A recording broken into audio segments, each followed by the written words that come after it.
जल्द आपसे मिलने आऊंगी। जय हिंद दोस्तों, मैं गुलशन पांडे क्राइम वॉल्ट के इस एपिसोड में आपका स्वागत करता हूं। दोस्तों, इस एपिसोड में हमने एक एक्सपेरिमेंट किया है। इसमें कुछ सीन्स को हमने एक्टर्स के साथ इनैक्ट किया है ताकि और आपको मज़ा आ सके। और ये कहानी जो आज मैं लेके आया हूं, ये है दिल्ली के नजफगढ़ एरिया की। नजफगढ़ के जंगलों में 23 सितंबर 2016 को एक राहगीर की नज़र पड़ती है एक लाश पर। एक लड़की की लाश है जिसके शरीर पे कपड़े नहीं हैं। वो पुलिस को इन्फॉर्म करता है। पुलिस घटनास्थल पर पहुंचती है, उस लाश को अपने कब्ज़े में लेती है। लाश का जो चेहरा है वो एक पत्थर से कुचल दिया गया है। ये साफ़ है कि उसकी शिनाख्त को छुपाने की कोशिश की जा रही है। उसके शरीर पर ना तो कोई कपड़ा था, ना ही कोई गहना। पहचान पाना पुलिस के लिए बड़ा मुश्किल था कि ये लाश किसकी है। तो पुलिस ने लाश का जब पोस्टमार्टम कराया तो पता चला कि हत्या गला दबाने से हुई। पुलिस ने आसपास के पुलिस स्टेशंस में पता किया, कहीं कोई गुमशुदगी की कंप्लेंट तो नहीं है, लेकिन पुलिस को कुछ पता नहीं चला। जितने दिन तक पुलिस वेट कर सकती थी कि लाश का कोई वारिस आ जाए, उतने दिन तक पुलिस के पास कोई भी इंफॉर्मेशन नहीं मिली। सभी पुलिस स्टेशन से पता करने के बाद भी पुलिस के हाथ खाली थे। आखिरकार पुलिस ने उस लाश का अंतिम संस्कार कर दिया। उसकी फ़ोटोग्राफ्स ज़ाहिर है खींचना पड़ता है, क्योंकि वो कोर्ट में भी पेश करना होता है, और अगर कोई आ जाए बाय चांस कभी, तो उसकी शिनाख्त के लिए रखना होता है। तो इस लाश पे वैसे तो ना तो कोई कपड़ा था, ना कोई गहना था, पहचान का कोई भी निशान ना होने के बावजूद भी इस लाश का जो राइट हैंड था, उस पर अंग्रेज़ी का एक अल्फ़ाबेट टैटू हुआ था राइट हैंड के अंगूठे के पास। पुलिस के पास बस यही थी लाश की शिनाख्त। दोस्तों, अब चलते हैं इस कहानी की तरफ। कहानी है 2006 की। दिल्ली का एक एरिया है सुल्तानपुरी। यहाँ की रहने वाली एक लड़की 16 साल जिसकी उम्र है, नाम है आरती। ये विजेंद्र उर्फ रिंकू नाम के एक लड़के से प्यार करती है। दोनों बहुत अच्छे दोस्त हैं। इस दोस्ती और इस रिश्ते के बारे में इनके परिवार वाले भी जानते हैं, उन्हें कोई एतराज़ नहीं है। रिंकू अक्सर आरती के घर भी आया जाया करता था, गिफ्ट्स वगैरह लेके भी आया जाया करता था। आरती के माता पिता को भी रिंकू बहुत पसंद था, क्योंकि रिंकू एक बहुत ही लायक बच्चा था, बहुत सम्मान देता था उनको। वो चाहते थे कि आरती और रिंकू शादी कर लें, और रिंकू और आरती भी चाहते थे कि दोनों शादी करें। मगर आरती की उम्र महज 16 साल थी। शादी के लिए लड़की की उम्र कम से कम 18 साल होनी बहुत ज़रूरी है। आरती जैसे 18 साल की होने का इंतज़ार कर रही थी। देखते देखते 2 साल गुजर गए। 2006 से 2008 आया और आरती की उम्र 16 से 18 साल हो गई। मतलब आरती बालिग हो चुकी थी। लेकिन बालिग होते ही आरती और रिंकू ने एक फ़ैसला लिया। दोनों एक साथ रहने लगे, लिव इन रिलेशनशिप में। आरती के घर वालों को और रिंकू के घर वालों को इस बात से कोई एतराज़ नहीं था। दोनों बहुत अच्छे से साथ में रह रहे थे। घर वाले भी जानते थे कि बच्चों ने शादी करनी है, चलिए साथ रह रहे हैं, कुछ समय के बाद शादी भी होगी, इसलिए सब कुछ ठीक ठाक चल रहा था। लेकिन एक दिन अचानक आरती गायब हो जाती है।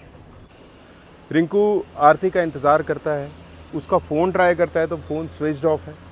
रिंकू परेशान हो जाता है कि आरती कहाँ गई, ऐसे कभी गई नहीं थी। तो वो आरती के घर से पता करता है, तो घर से भी पता चलता है कि आरती घर पे नहीं आई। माँ बाप को भी चिंता होती है क्योंकि फ़ोन बंद है।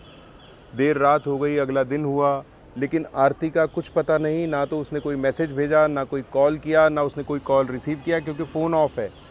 तो आरती के दोस्तों से, उसके जानने वालों से भी पूछताछ की, रिंकू ने भी पूछताछ की, उसके माता पिता ने भी पूछताछ की, लेकिन कुछ फ़ायदा नहीं हुआ।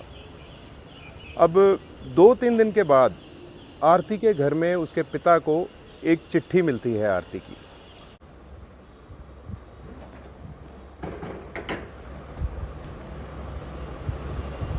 क्या बात है? क्या लिखा है? नमस्ते मम्मी पापा, आप मुझे ढूंढने की कोशिश मत करना। मैं एक लॉयर के साथ हूँ जो बहुत अच्छे हैं, मेरा बहुत ख्याल रख रहे हैं। रिंकू हर रोज मुझसे लड़ता है, इसलिए मैंने उसे छोड़ दिया। मैं जल्द आपसे मिलने आऊंगी। आपकी बेटी आरती।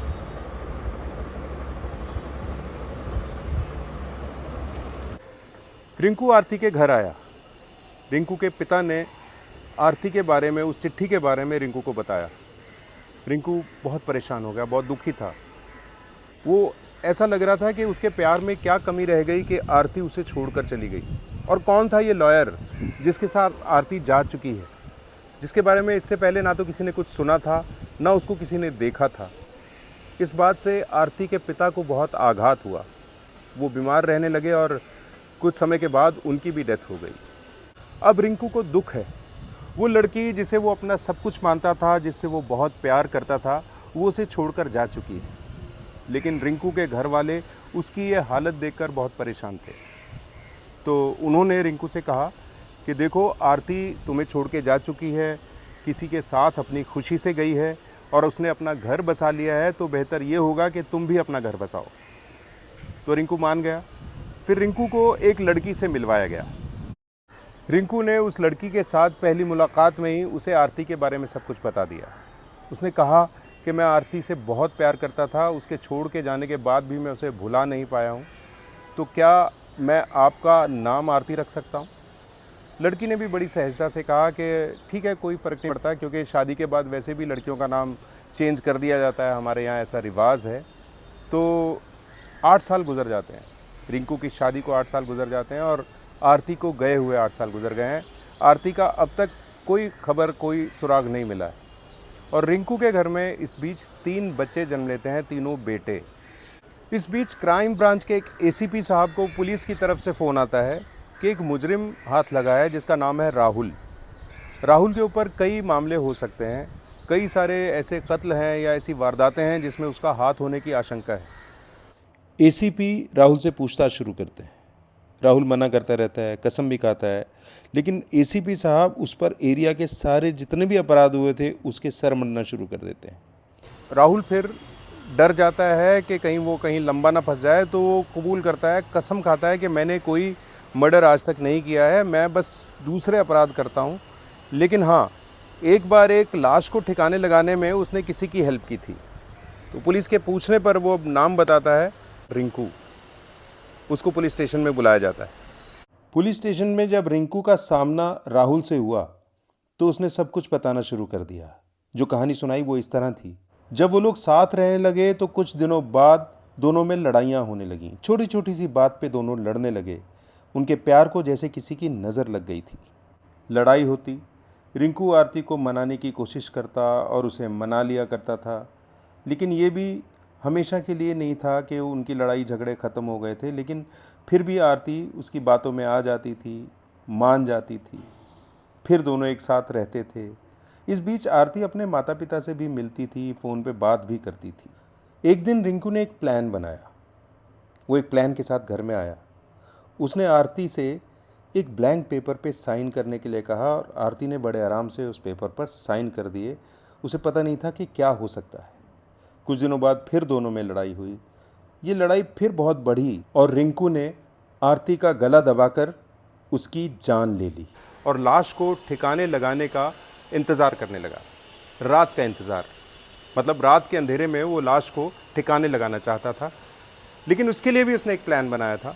ये एक ऑटो वाले के पास गया और उससे कहा कि मेरी पत्नी पर भूत का साया है, जिसका इलाज नजफगढ़ के एक बाबा करते हैं। वो इस वक्त बेहोश है, तो क्या आप अपने ऑटो में नजफगढ़ तक मुझे लेकर चलोगे मेरी वाइफ के साथ? ऑटो वाला मान गया। तो वो अपनी वाइफ को ऐसे हाथ में उठाकर लाया जैसे किसी बेहोश लड़की को उठाकर लाया जाता है।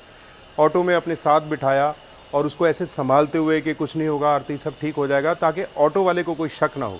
और वो नजफगढ़ गया। लेकिन पहले से जो प्लान बना हुआ था, ये राहुल जो क्राइम ब्रांच के पास पकड़ा गया, जिसने ये खुलासा किया था, वो यहाँ पर रिंकू का इंतज़ार कर रहा था कार लेकर। ऑटो छोड़ दिया था यहाँ पर और वहाँ जाकर रिंकू ने लाश पर से सारे कपड़े उतार दिए ताकि उसकी कोई शिनाख्त ना हो सके। जो भी गहने थोड़े बहुत उसने पहने थे सब उतार लिए और एक पत्थर से उसका मुंह कुचल दिया ताकि लाश पहचानी ना जा सके।